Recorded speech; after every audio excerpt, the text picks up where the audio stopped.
Bill, it's game time again. Let's get on the court. You're a competitive person.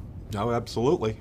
Your favorite place in the world is West 4th Street Playground. Yeah, the Cage in Greenwich Village, New York City. Been there many times. So the natural question is, how come we haven't talked about competition so far in the process? Yeah, well, that's a really good question. I get it all the time. It's not that competition is irrelevant. The question is, when do you think about it? And John Wooden, also a great basketball coach, the greatest basketball coach ever, always said, focus on what you can do. Do what you do best. Don't focus on the competition. And there was a great book called Blue Ocean Strategy, which emphasized the same point in business as well. Focus on the customer, because that's where the value will be created. If you focus on the competition, you'll start making the same mistakes they do. And at the end of the day, they're not the ones who will buy the product. They're not the ones who will generate the value. It's the customer who's the final arbiter of success. But at the same time, Bill, when I go to a store, I do evaluate options. There is competition. Oh, you're absolutely right. I mean, we're not going to ignore competition, but the question is, when do you start thinking about it? Now, after we've really understood the customer and we've started to think about what value we create, now we're going to think about why is our product so much better than anybody else's product, and why will it sustain that advantage over time? So now we're bringing it in, but we don't start with competition. It is important to bring it in. We start with the customer. Entrepreneurs often get asked the question, who's your competition? Who's your competition? Now, on the one hand, you can over-obsess about competition, but on the other hand, you can miss out on thinking about the competition in useful ways. What's the right balance? Well, I think, first of all, the number one competition that entrepreneurs face is the do-nothing option, is that they just do what they're doing today. I think that's what you really need to focus on. What sometimes people do wrong is the company at MIT worries about the company at Stanford who's doing the similar thing that they are. But both of them have just a small part of the market.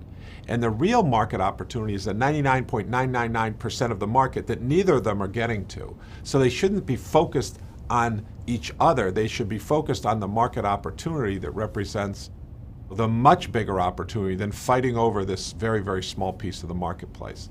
So worrying about the customer takes you out of that obsession about, is our technology better than their technology? Is our product better than other competitors' product? It gets you focused on the customer.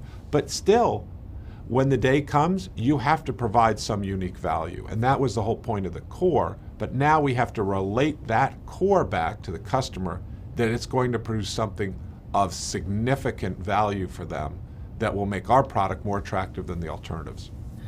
I think we have some great background here. Now, do you have a simple process for charting your competitive position? Yeah, after talking about this with many teams, including my own companies, I came up with a very simple way to do this that I think captures the essence of it. We take the persona and we take the number one thing that they care about, that thing that keeps them awake at night, and the second thing in their priority list. And then we take them and we put it into a 2x2 matrix. We take the most important on the bottom x-axis and the second most important on the y-axis. All right, so you take the two most important priorities of your persona, which you should know by now, and you plot them on the axis, x and y. Exactly. And not only do we know it from the persona, but we validated that through the identifying the next 10 customers. And so we lay them out on the axis, and bad is closer to 0 and good is further out. And then the same thing for the y-axis. Bad is down here. So if it's reliability, this is low reliability, high reliability. If it's cost is the second thing, it's high cost, low cost.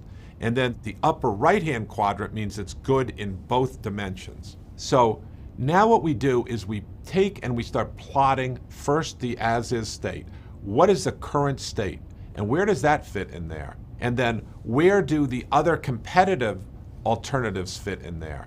And then we plot on there where our solution is today and then where it will go over time.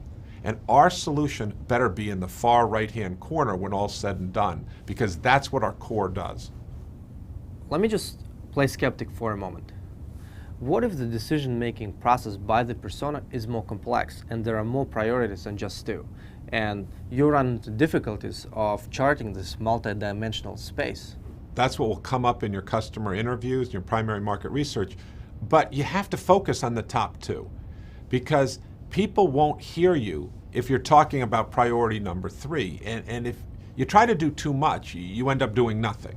So we really push people to focus on number 1 and number 2, because if you get those right, the customer is going to be listening to you, you have a good shot. So we have to have clarity of message, not just externally, but clarity of message internally as we think about developing the product and how we're going to service that product and everything else around it.